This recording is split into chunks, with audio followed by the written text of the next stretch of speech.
fabulous food, and there are certain foods that just pair well with cooler temperatures, right? Toro Miami has one of those meals, Acorn Squash Fritters. They're going to show us how they make them.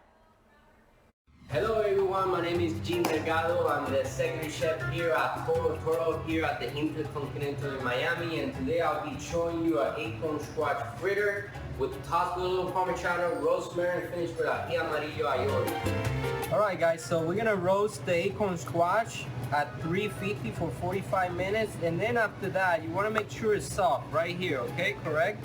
And you're gonna cut it like wedges, start on beautiful wedges, and we're gonna go right on the ají amarillo aioli, a little bit of mayo, we're gonna do honey, ají panca, ají amarillo, and cilantro. You're just gonna whisk. We'll be finishing on top of the acorn squash fritter. Alright guys, for the tempura butter, you're gonna do plain flour,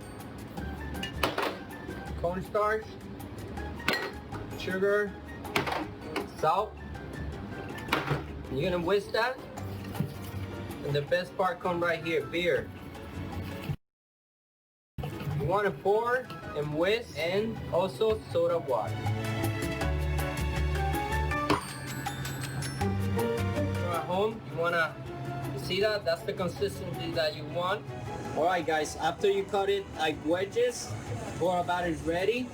You're just gonna dip. You wanna play around with it. Fry it. Make sure the deep fry is around 350 and let them get golden brown.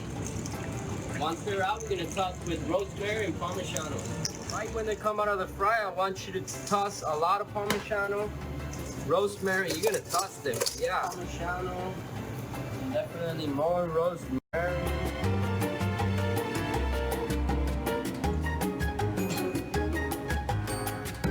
Alright guys, so here you have it, our beautiful acorn squash fritter with Parmigiano, ají amarillo, a little rosemary for you to have this fall. Thank you again.